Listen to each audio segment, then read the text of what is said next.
Welcome to Aligned and Alive, where we move beyond the surface and into your deep knowing. I'm Shyane Montgomery, and this is your space to trust your intuition, clear what no longer serves, and rise into your highest self. Your wisdom is already within. You're here to remember.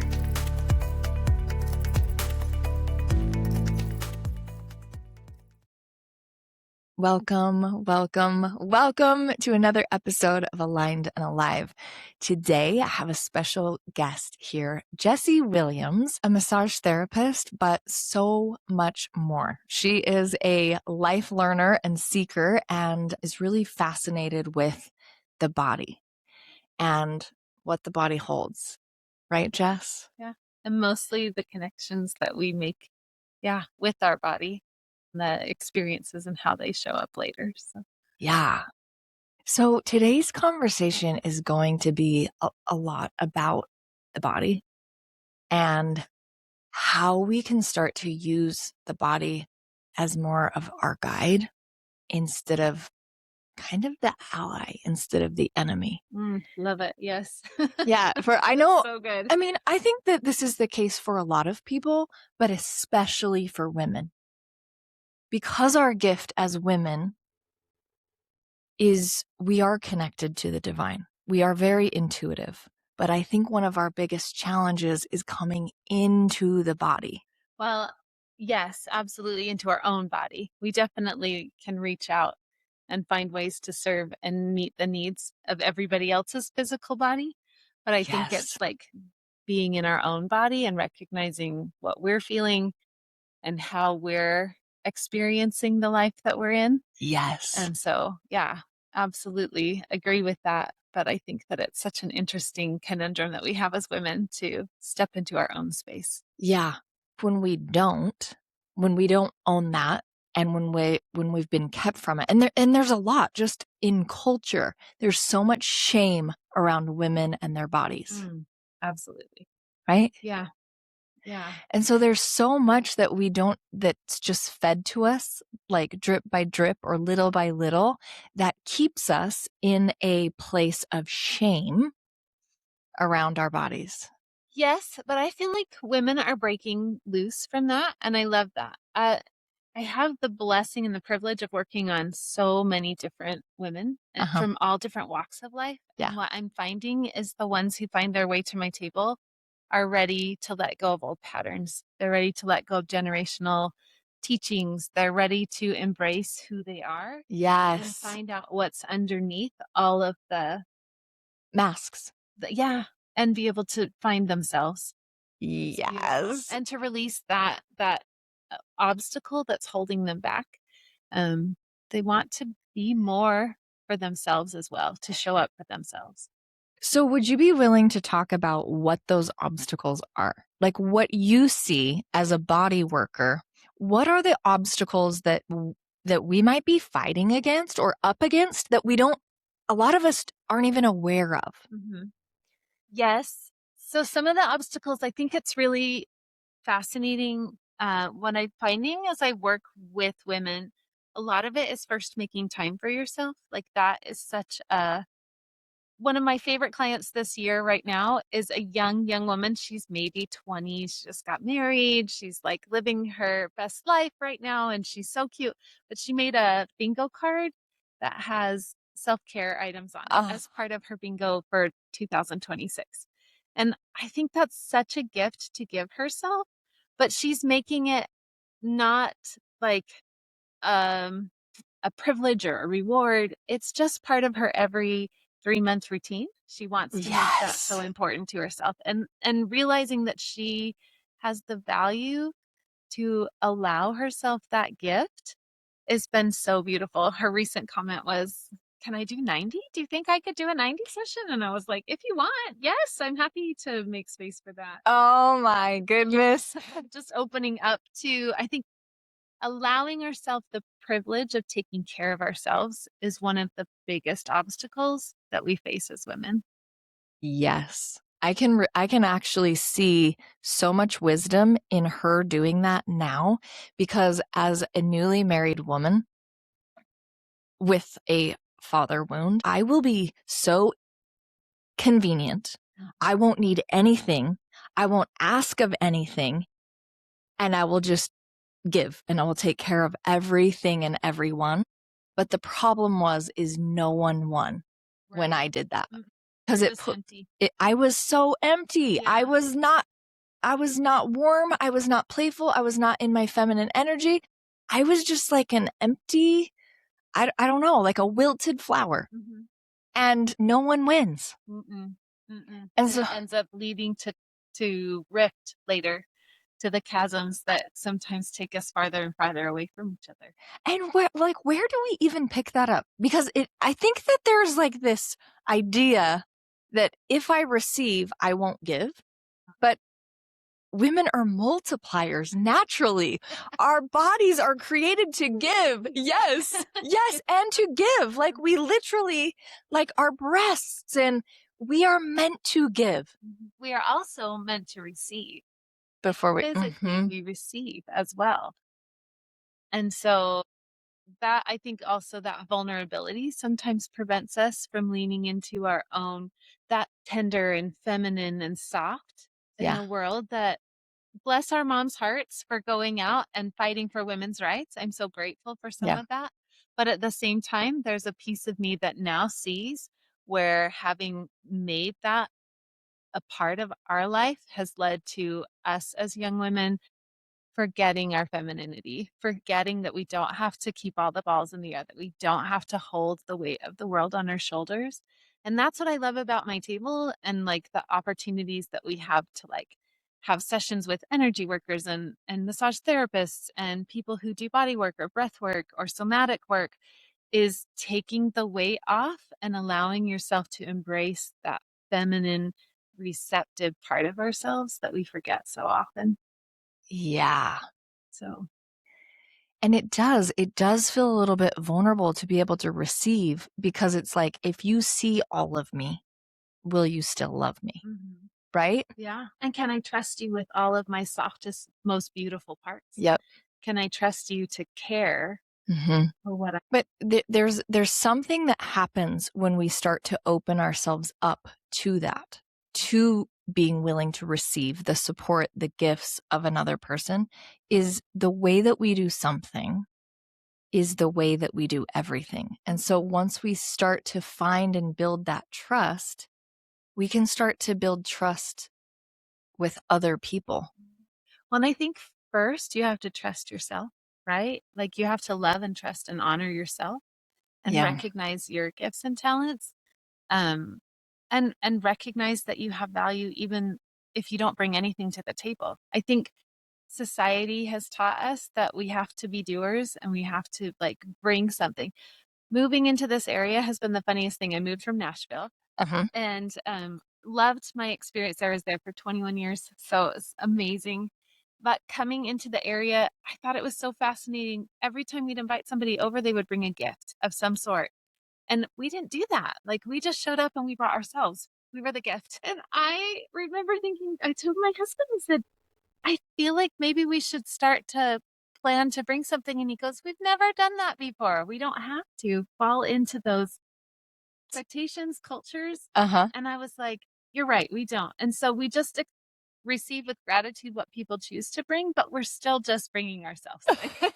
We're a gift. There is nothing more powerful than our presence, our character, like, yes, and our intentional, I'm here with you in this moment. I'm going to take all of my attention and I'm going to share it with you. And we're going to have this lovely conversation and we're going to laugh a little bit. And we're going to maybe cry a little bit if we share something that we're going through that's hard because we feel like we can. It's so good. Like that's the gift, is the time, the connection, the opportunity to be present in that moment with somebody and to just take that. Time is such a gift. But going back to that is like that, the connection. It's what we're all so hungry for. But yet it's a very challenging thing for people to connect, for people to, like, there's so much distraction in the world. So to really bring everything in and be here now, it really is such a gift. And something that really challenges us, but it's what our souls are craving Yeah. for. This morning I taught a class of teenagers bright and early, and we were talking about something in particular. And I was like, has anybody ever felt like they don't belong? And over half the class raised their hand. And I was like, then what are we doing about it, you guys? If she's felt like she doesn't belong, and you felt like you don't belong, and you felt like you don't belong, how do we help people feel like they belong? How do you guys step out of your shells and connect and be a part of a community? Like, what do you need to change in your lives? Because you can be the one who makes it so everyone feels like they belong. And just that idea of being intentional, and even as young people, like we've all felt that. I'm sure, as I know I did as a teenager, felt like I didn't belong. And yet here I am now. I feel like I can belong anywhere. Just kind of a fun feeling. Yeah. But then at the same time, like I also have these moments where I realize, wait, I'm different culturally than what their experience is. And so how do I bring them into that feeling of you belong with me no matter what? So, what I hear you saying is by making these decisions to give ourselves the self care, to give ourselves the things that we actually want from someone else, the validation, the love, the massage, someone like Healing. the healing, it's choosing to give it to yourself so that your cup is full. And then we don't need things from other people.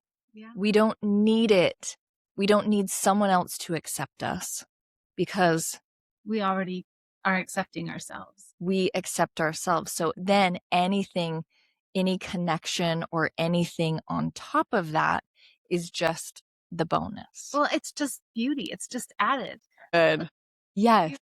It becomes a fountain instead of a pitcher of water. You become a fountain where it's free flowing and beauty, and it's growing and it's helping other things grow. And but it's so natural. It's because it comes from within, and it's this beautiful flowing of light and energy and love, and you don't have to have anybody feel, because it just naturally is coming. So I don't know. So what are some of those blocks? So we've already identified one is not being willing to receive, not being willing to like receive support or help from another person. Right. What else are some of those blocks that you see people carrying? Emotions. We live in a body and we experience things, and those emotions reside in our body. I just listened to a recent woman talking about the liver and how the liver gets sluggish uh, because of the things that it's trying to filter, but also the emotions that we repress. Like the emotions associated with the liver are often anger or resentment or frustration. And those emotions sometimes feel big and unsafe, or maybe like it's not it's not good to feel those, and so we tuck them away and push them down into our liver. And so it slows that process of detoxing down, and it gets sluggish. And so our opportunity is to realize, oh hey, I have to support that organ, and in supporting that, I'm going to allow myself to feel some of those things. I love that you shared with me that with breath work, because I was a little nervous about it. That when we do breath work, it's like 90 seconds of release. So it's not something to fear, it's something to allow. And I find that on my table too. Like, well, my table is watered with tears, and I love it. It's so beautiful. It's such a gift, such a privilege to sit with women and men who are sharing like their deepest thoughts and emotions and able to finally let those go. It's the most tender, beautiful experience to hold space for that. It is a privilege. It is. It is such a privilege. And I love seeing more women claim those gifts. Mm-hmm. Those innate gifts of being able to hold space for people, because we need safe places. Not everyone feels comfortable in other people's emotions. Mm-hmm. And so to find those safe places where you can allow yourself to feel truly are sacred spaces. It becomes a very sacred space, and such a like relief to them as they come up off the table. People over time, even they'll be like, I just feel so much happier. I feel so much lighter. I'm like, oh, good. We had to get rid of something that your body was holding for a long time. And I just, it's so fun. So I think emotions definitely keep us kind of blocked, Yeah. especially when we feel like negative emotions aren't safe. They're beautiful. Like they're such a gift. There was a book called The Gift of an Ordinary Day, and I can't remember the author, but she talks in that about inviting those emotions in, particularly sorrow in that one, or grief, Yeah. for a cup of tea. Come in and allow it to sit with you for a moment. Talk about it, feel it, acknowledge it, and Yes. then it's a guest, so it has to leave. With like it's suppressing of the emotion that keeps it knocking at the door. Mhm, But when we do welcome it in mhm. and get curious with it and just allow it to be there, it does move through in the 90 seconds. It can process through, and then it's no longer like it doesn't take so much energy to keep it suppressed. Right? Then you have this clarity that comes as you're like, "Oh, Yeah. I can actually see my way around that now." Because before it's like right here knocking at the door, but Yeah. when you allow it to come up and you acknowledge it, sometimes it's motivating, sometimes it offers clarity, sometimes it helps you with gratitude, like you realize how grateful you are that that's not a part of your everyday life. Yeah. It morphs into something so beautiful and and enlightening. And that's the whole thing. Like that's the whole goal, right? Is we came here to be enlightened. Mhm. We came here to experience growth, evolution, enlightenment. And so shame, actually, if you look at the consciousness scale, shame is a low frequency emotion. Mm, And so if that's trapped in our bodies, and a lot of times we don't even know that shame is trapped in our bodies, right. but shame gets trapped in our bodies because it was just never processed. It's never processed, but we take on the identity of I am shame or I am bad. And it's just absolutely not truth. And if we'll just allow ourselves to feel the emotion, it moves through us and then our frequency starts to raise. Yeah. And you feel joy and you feel clarity. I love the emotions that come as we, and the feelings, because it's not just always emotions. I feel like emotions are like deep, um, big, broad, but sometimes it's just like gentle feelings, nudges that come because we've let go of that negative frequency, that lower frequency, that emotion that's holding us back. And then we can continue to progress and find joy in who we are and Ugh. take the shame away. Shame tends to be, it's such an interesting one. It gets buried so deep. I think of all the emotions, it comes up the least because it is buried under so many other Yes. emotions. Yes, it is the lower. Like anger is above, shame is the lowest frequency. And so there's like anger and grief and different things above it. And so it is kind of a process of working through. And I've noticed that even Mhm, working with you is we're kind of going deeper every time I come, mhm, and it feels so empowering. mhm. Yeah. It's like this massive release. Love, love, love. I have a good friend who shared a beautiful dream that her father had had where he literally was feeling generational patterns. The visual that he has was him standing on a hill with a sword and just crushing the chains that bound the generations. And that is what it feels like when you finally release the shame or the deep dark emotions that we keep tucking, those generational patterns. It is like a broken chain, and it's like this light just pours in and fills that space.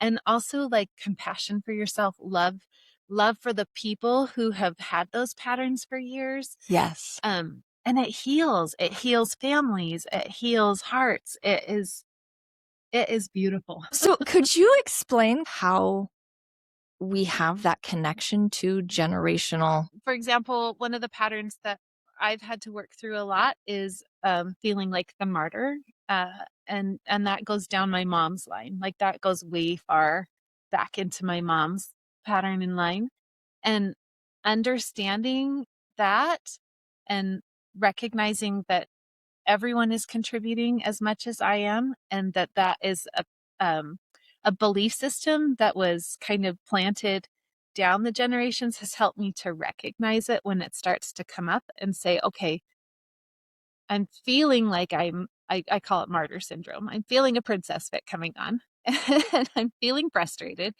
What is the core underneath that? And so I'll like sit with it for a minute. I'm feeling unappreciated. I'm feeling unseen. Like that's my deepest core when Uh-huh. I get to that. And then I can like ask, is that my emotion?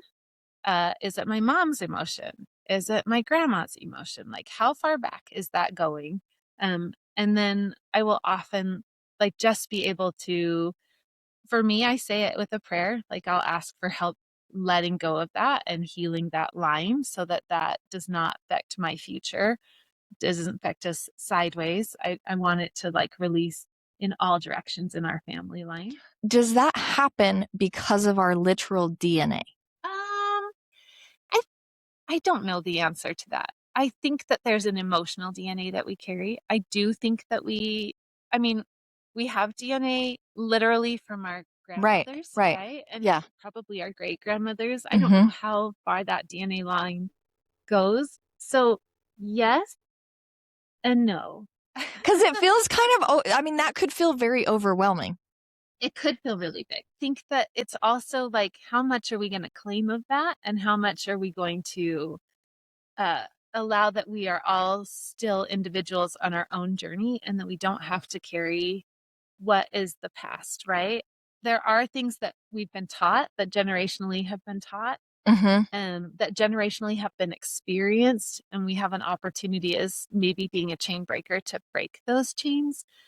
Um, but I think we also have a choice in that. I think you've made a lot of choices to say, I am not going to be bound by the past or by what has been dictated by society. I choose to step into my light. I choose to step into my alignment. I choose to step into my wholeness, and take the steps that get you there. And so I think there's a mix of like having body work helps us get there, but then there's also a choice that we make. My family was not alternative care. Uh-huh. Like super medical, super just push it aside, don't feel it, don't worry about it. Yeah. And yet for me, I found this path that has been so enlightening, engaging, and beautiful, and full of hope. And it's Yeah. opened up pathways and healing for so many people, and for my own family line. And so I think there's also choice in that, and that we're led into situations that allow us choice. Yeah. And it takes a lot of courage and a lot of personal responsibility. That's ultimately what we're doing, is we're choosing to take accountability for where we're headed. Yeah, to go back into taking the time for us, right? Like I feel like I want to shift the patterns. And so it begins with taking a step into what that looks like and starting to explore ideas and options. For some people, it's plant medicine. For some people, it's alternative healthcare through acupuncture or foot zoning or massage therapy. For some people, it's counseling. Like there's so many different avenues that we can start to break the patterns that we have been bound by, Yeah. but it requires that initial I'm worth the step. I value myself enough to step into something uncomfortable and find what is underneath all of that. Well, it's trusting that your path might not look like someone else's, and 100%. that's okay. Oh my goodness. Aren't we so grateful that there's so many things out there? Like, I love that there's foot zoning, acupuncture, and somatic exercises and breathing and like the sound bowls. There's a million ways to access this, even through the medical, right? We can Yep. get counseling, we can seek help in beginning steps those ways. EMDR, there's so many pathways that take people to change and shift and loving themselves. That's really where it all comes back down to. For some people, it's like, oh my gosh, I don't want to look at this. It's shameful for me to even have it. But the truth of it is like somewhere something got disconnected. Mhm. We got disconnected from truth. What broke in disconnection is healed in connection. Amen. And so that's the power of having someone that can create connection with you, that can witness what might have been broken in disconnection. And hold space for you to find the acknowledgement of that. Like, just hold some time for you to lean into that for a minute and be there as support. Like, that's, so beautiful to sit and just hold space while somebody is letting something big go. So powerful. But truly, it does come back to us, and then just having that space held. Like, we don't have to fix it. I'm not the healer. Absolutely not. I get to be two hands that, and I create a lovely spot where I have lots of tissues on hand. But I do get to encourage. I get to celebrate too. That is the best. It is full spectrum. We're not stuck in the emotion of the hard. And a lot of times that's all that's talked about. But on the other side of that, even in the middle of the process, in the middle of it, can we just celebrate the fact that you decided to be that vulnerable and share something and express gratitude for that? Because each time I witness that, I have more courage to step into the things that I need to correct, or the things that I need to lean into or want to lean into. It's not even need. It's I really want to continue to grow and change and shift. And it's so inspiring to me as I watch people walk through something really hard. I'm like, if they can do it, I can do it. And let's celebrate it. And you were amazing. I can't believe you were willing to, but I can at the same time to face that demon for a minute and to sit with it. And it's not a demon. It's just a piece of your past that was forgotten. Has no control over you anymore. There's no ties to that. Like, it's there, but it no longer holds the power it held in your life. And that's it's just amazing. I think that this is true healing, is just reclaiming and reconnecting. And celebrating. Can we just say we celebrate? Oh my goodness. Joy that comes at the end of the hard, right? And not even at the end, in the journey. In the journey. And this is what I see happening in the world right now, is us becoming more, humanity, humans, having the courage to feel all of it. The celebrations, because Brené Brown says that joy is one of the hardest emotions to feel. Agreed. Because we're scared that it's going to get taken away from us. Maybe that, and maybe a little, that actually resonates. Now that you say that out loud and I sit with that for a minute, I'm like, oh, it's like, that's really strong. Yeah, it's like, I don't want to feel this, because what if it doesn't last? And so joy and celebration is something that's a lot of times really challenging for people to tap into. Oh, but it has become one of my favorite, like, emotions. I love celebrating people. I just find it so inspiring and engaging and delightful and just like full. Like, the biggest word I could think of is it's just full, like this full expansive feeling. Yes. But feeling all of it, but having the courage to feel the joy as well as the hard stuff. And when you were talking about those feelings coming up, I know for me, one of the most difficult times in my life is when I stopped feeling. Yes. Is when I became numb and I didn't know how to feel my feelings. And that's when I started turning to things that were unhealthy, quick hits, artificial hits to feel something. So the more that we are courageous and willing to feel the emotions, to connect to our body, to feel the emotions, the more we become empowered in our lives, and we don't have to look for like the artificial fake feelings. Dopamine hits. Yeah. I also love that when you find that space, like, there is such a connection to like that in the moment feeling, but there's also like this fullness of beauty.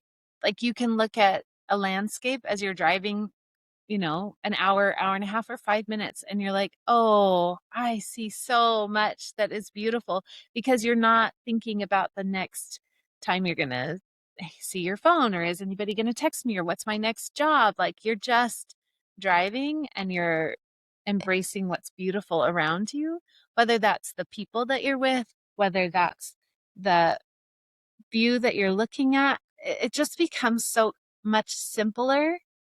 And I think there's such a beauty in that, like in the simplicity.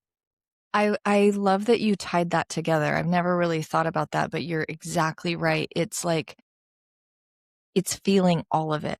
When we open up those like barricades or whatever, because we don't want to feel the shame, we don't want to feel the anger, so we suppress. It's like, we don't get to choose what we suppress. It's like, if it's suppressed, if feeling is suppressed, it's suppressed. Right. And so you can't feel the sunset. You can't feel the giggles of your children. You can't feel, You can't taste the food that you're eating. Just eating your macaroni and cheese, and you're like, I'm just eating to fill this body that needs sustenance. But when you have like the ability to feel what you've been needing to feel, and allowing yourself to just experience all feelings as they come and go, you embrace what's all the experience. oh, it's so good. Love to drive out here, because I'm like, it's so beautiful. Yeah. And everybody else is like, it's just Idaho. I'm like, no, you guys. Oh, it is beauty, like innate. The cows, the horses, the mist like weaving its way through the valley, the difference between the way the snow blows as I come closer to this area Yes. versus in Twin. Like, it's lovely to be able to see. And what I'm hearing you say is like, this is the freedom that we're all searching for. We're searching for it a lot of times through relationships, through finances, through just all of these different things that we want freedom. All of those will come if you work this, and if you work on loving this. Like, if I can love myself, Yep. it will bring the things that I need. I do not worry Yep. about any of that, because it just flows so naturally when I'm in a good space with who I am. Mm-hmm. Mm-hmm. So you see massage therapy and body work as being a form of self-love? Absolutely. Absolutely. Yeah. It's such a gift to give to yourself. Yeah. Well, and one thing that it is so beautiful about this work and finding the right person to assist you, and you really get to discern who is touching you and being in your energetic field, because it's not all the same. Oh, yes, 1,000 times over. And I encourage women. I work on a lot of youth, and I talk to them about the same thing. It's your body. And if you are uncomfortable with anybody in that kind of situation, the greatest gift you can give yourself is to say, this is not going to work, and don't feel bad about it. Like, there's, again, so many modalities, so many therapists, so many people out there. Like, the biggest gift you can give yourself is finding somebody who feels right to you, and your body is yours, and you are chief in charge of what feels right to you.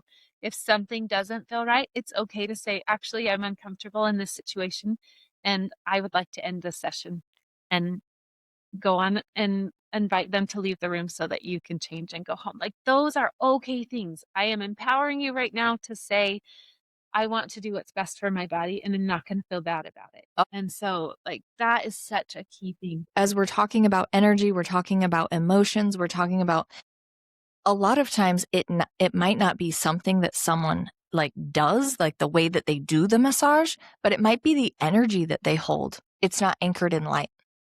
Absolutely. Or they may have their own thing that's gone on that day. So you might give them another chance. But I just feel like it's important to remind people that it's okay to say, this isn't a fit for me.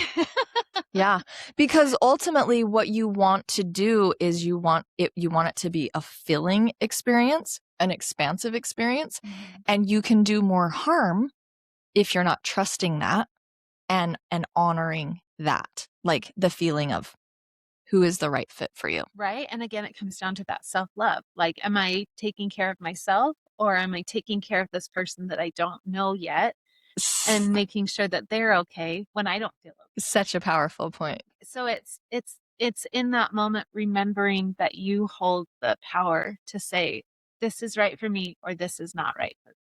Mm-hmm. And there's going to be modalities that aren't a fit. There's going to be therapists that you're like, oh, thank you for that massage. I will not be rescheduling, and that's okay. Like, it's just okay. Ah. So I think that there's power in remembering that we have a say in what happens to our body. Sometimes we don't. There's situations that happen, and oh my goodness, hold so much love and space for those who've had those things happen to them, because they're horrific, and they need to be loved, but they also need to be reminded that they have power to control what happens Mm-hmm. here forward. And so that's just my biggest reminder, is you never have to stay in a space where you're uncomfortable if it feels wrong. I'm thinking about like some of those situations where we had the rupture in a physically not safe situation, and going back to that idea that what was broken in disconnection is healed in connection. Yeah. So the way that we move through that is through healthy connection in right relationship to another. Let's dive into a little bit more about the body and how amazing the body is and how it knows how to heal. So emotions are something that the body holds on to that creates a block for us. What else?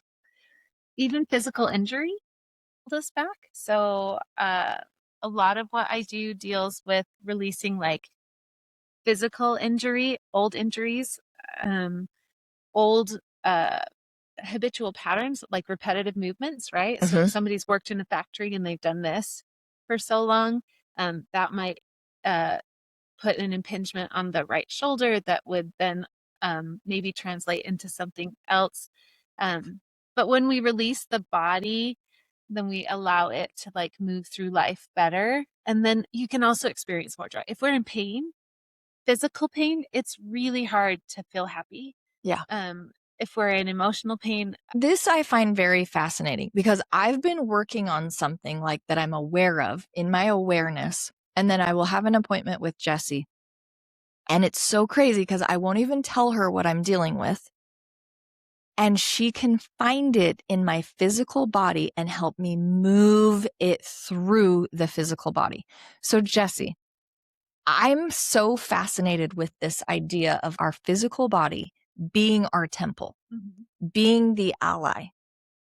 Can you talk to this whole idea that it does help us hold a higher frequency for our soul to be more embodied?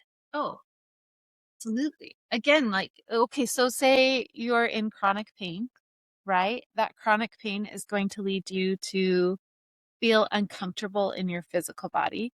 That discomfort might lead you to be shorter with your family members.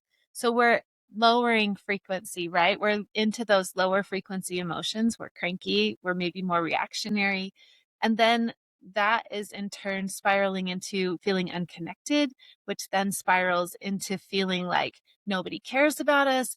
And it just becomes like that negative spiral. Yes. Right? Whereas if we can say, okay, I'm hurting today, I'm going to call and schedule a massage, or I'm going to schedule acupuncture, or I'm going to go to the gym because I know I feel better when I move my body. That allows us to take that chronic pain aspect and shift it into something that is motivating instead, that's bringing us into motivation, that's bringing us into desire for connection, that's bringing us into that next level that allows us to feel better. Yes. So that that temple is whole. If you lived in a house that had a broken window in the middle of winter, you would not keep the broken window in the middle of winter, right? You would remedy that, or try to at least board it up and try to fix it in whatever capacity you had in that moment.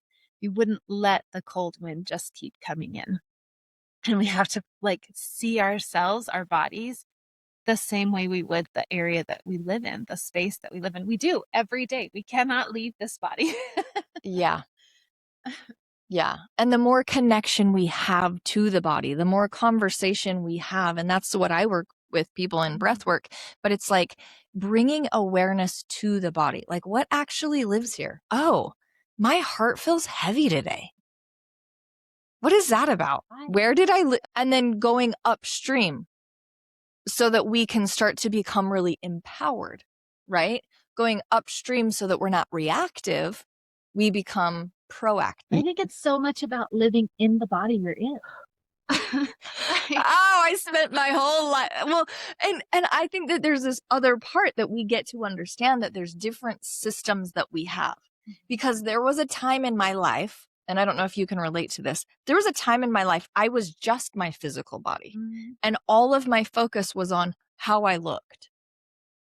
But then I started to learn there's actually a spiritual system, a heart system, an emotional system, a mental system, and a physical body. So much more to us than we give ourselves credit for. When we start to understand that and welcome it in as a whole. And how do we embrace what we're in right now? It's that self-love. It just keeps coming back to that. How do I love every part of me? How do I love that physical, emotional, heart, self, like all of it? How do I embrace every piece of me, even when I'm not perfect, even when I'm falling short in my mind, even when I'm like cranky or hangry or short with my kids? How do I take that moment and say, okay, I want to be more, and I feel like I am more. So how do I say I give myself grace for the moment that I was lacking, and what do I need to support myself so that I can show up better next time, so that I can embrace the moment that comes instead of react to it. But it's so intentional and it's so hard. Like, can I just give us all a little bit of grace? Because that also takes like slowing down and saying, well, I'm cranky. Why am I cranky today? I love a good drive for that. That's my favorite time to really think about what I'm feeling. If I leave the house cranky, I'm like, why am I mad? Why am I feeling this today? What's underneath it? Is it that I'm tired? Is it that I feel, and mostly it comes down to feeling like underappreciated. Appreciated? Yeah. Okay, interesting. I was going to say a lot. For me, it's usually where I see that I've betrayed myself and tried to make someone else happy. Like, I was trying to take care of my kids and then I didn't eat. Right. So possibly on that could be the underappreciated is betraying myself, because if I go a level deeper, that's probably where it is. That I'm like, oh, I give all of my energy to everybody else and I have nothing left, I think that's so cool to bring that awareness, like I self-betrayed. So here I'm wanting everyone else to show up for me and to love me and to do all these things. But whoopsie, I'm not even willing to do it. Right. I've already left the building, folks. The betrayal has already happened. I'm hoping you don't betray me and you always love me, but I've stepped out. I felt the same thing. Yes. Those are those generational patterns. Those are those familial trainings that we've had. That's where that comes in. And that's like where you can say, oh, I actually don't want to pass that one down to my kids. Yeah. So I'm going to talk to them about that later. We're going to have a discussion, or I'm going to change that. I want to shift that to where it's not their responsibility to make me happy or to make me feel appreciated. I'm just going to feel grateful that I have the capacity and that I want to get this. How much better do relationships feel? Like, that's where we lose the codependency. And it's like, I'm responsible for me. You are not responsible for my feelings, Jessie. Nope. Like, don't you feel so much more free? But I'm not going to take it on. Yeah. And then you get the synergy. And that's what I want. That's the dance. That's the fun. That's the moving through life together in this beautiful synergistic fashion that is like a dance. I see this really being I just am really excited about where we're going as a society and humanity, because the more we do our work, the more we teach other people what is possible for them. And we don't have to do it for everyone else. And that's something I believed for a long time. Like, I got to make everyone else happy. Oh my gosh, that's exhausting. Everyone wants something different. Mhm. And so it's really creates, once again, going back to this word, a lot of freedom. Yes. A lot of freedom for me, for you, for us. Everyone's going to choose in at a different level and pace. Be on the same path all at the same time. It would get really crappy. Like Yeah. if we all had to be in the That's a exact beautiful same way to place, look at it. it would be like Times Square at New Year's, which could be fun for a minute. But like honestly, I do like to stretch a little. Yeah. Ah, what a journey. Love it. What is one thing that you would love people to know and understand that you don't think most people know and understand Oh about? my gosh. That you're amazing, that you can do this, and that you have this capacity to bring greatness into the world just because of who you are. Not Whew. that's it. How does someone connect to that? If they're sitting listening to this right now, how can they connect to that? They can hear you say it, but what is something that would allow them to like feel it? I think it starts with small gifts to yourself, like small moments of encouragement. If you are a woman and you put on an outfit and you look in the mirror and your first thought is, oh, I have put on so much weight, to shift that and say, I'm so grateful for the body I'm in, where I am right now. Like to literally catch yourselves in those negative thoughts and grab them and shift them like immediately. I think that's where it Yes. starts. And then being comfortable sitting with yourself. I think just sometimes it's like, just when's the last time you sat with yourself and you were just telling yourself all the good things about yourself? Like, Mm-hmm. when's the last time you sat and said at the end of a day, man, I kind of rocked it today? Bless you. Oh, thank you. That is so true. If we had more of that, Mhm. because there are little wins. You are doing better than you realize you're doing. And let's celebrate it. Celebrate yourself as much as you celebrate others.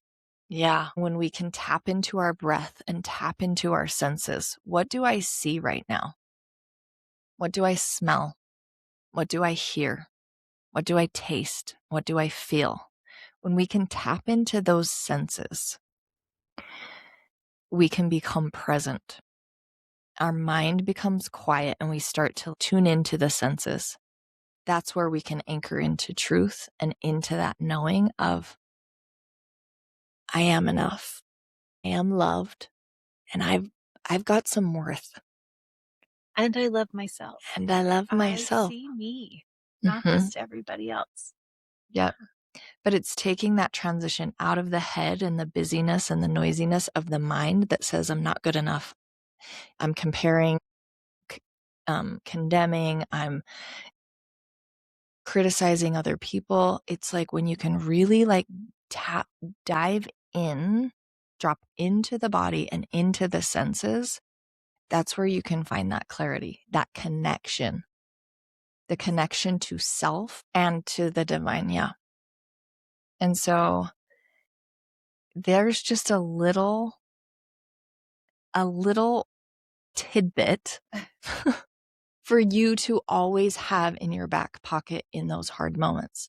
But you get to bring awareness to when you're having a hard moment and recognize it's a moment, it's not your identity. So good. Yeah. Just to sum it up, it's give yourself the things that you're looking for from everyone else, right? Yeah. And then celebrate it when you do it. Like, consider it the win that it is. Celebrate it. Okay, so Jessie, what are you currently celebrating? I'm going to put you on the spot. What are you currently celebrating? Reaching into what I want for my life. And I'm in a stage where we're switching over to an empty nester position. So I have a year left with my youngest. And so I'm starting that shift of what do I want life to look like when motherhood is not such a poignant everyday part of it. It still is, and I will always like my kids are just my everything, but at the same time, like, what do I want this life to look like? So I'm celebrating that I'm over these. So yeah. because that takes a lot of courage to look into it and like bring awareness to it. It's scary. What if we fail? What if we don't step forward? So for you to crack it open, that really is a bold, courageous move. And I'm celebrating that with you. Good job. So good. What about you? What are you celebrating? Well, this week I'm actually celebrating that I just really struggle with like taxes and bookwork and sitting down and organizing all of that. And rather than carrying the guilt and the shame around like, Cheyenne, you should have that done by now. Cheyenne, you should be better at that. You should give that more attention. I took the initiative to put the right people in the right places. And I got to tell you, I feel so much lighter. That's so good. And I am celebrating it. I'm like, if I feel like a weight has been lifted off of me, and it wasn't that I had to do it. It was just reaching out for support. Don't you love embracing other people's talents and gifts? Yes. And allowing them to be a part of your story too? Yes. You don't have to do it all. That's so good. I celebrate that with you. Yay. Yes. And the beauty of this, when we have things that we are in celebration of, the law of attraction then comes in and we're brought more things to celebrate. Oh, so fun. So we're never going to run out of things to celebrate. So keep celebrating. Absolutely. Keep celebrating. It brings good energy and it draws what you want. Like the desires of your heart will start to come as we celebrate and find joy and seek healing and allow ourselves to acknowledge all parts of ourselves. There is no bad part of us. I love that you said that. There is only this wholeness that comes as we embrace everything that comes our way. Yes. So good. Jess, thank you for being you. Thank you for sharing your gifts in this world. I'm just so grateful for the way that you show up for me, my health, my journey, my family. You've supported me through so many different things in the last year and a half. And I'm just so glad that you have followed your path in cracking open your gifts and sharing them authentically. Thank you so much. You bet It's been you. a privilege and a joy. You bet you. If there are really amazing people who have gifts and talents to share, and if you are seeking, you will be drawn to the right person. Again, we talk about that magnetism, and there are amazing body workers, breath work, masters. There's so many things. So look in your area. You will also find amazing talents and gifts to be experienced. And I would just say with that is, like we can read a lot of self-help books and we can do a lot of these things, but it truly is through the body that we release those lower frequencies. It's through the body. It's not just in the mental field. It's through the physical body, through the emotional and the physical body that really allows us freedom and higher frequency. Thank you so much for being here with us today. I hope that it was valuable to you. And if there's someone that you think might benefit from it, please don't hesitate to share. Together we rise.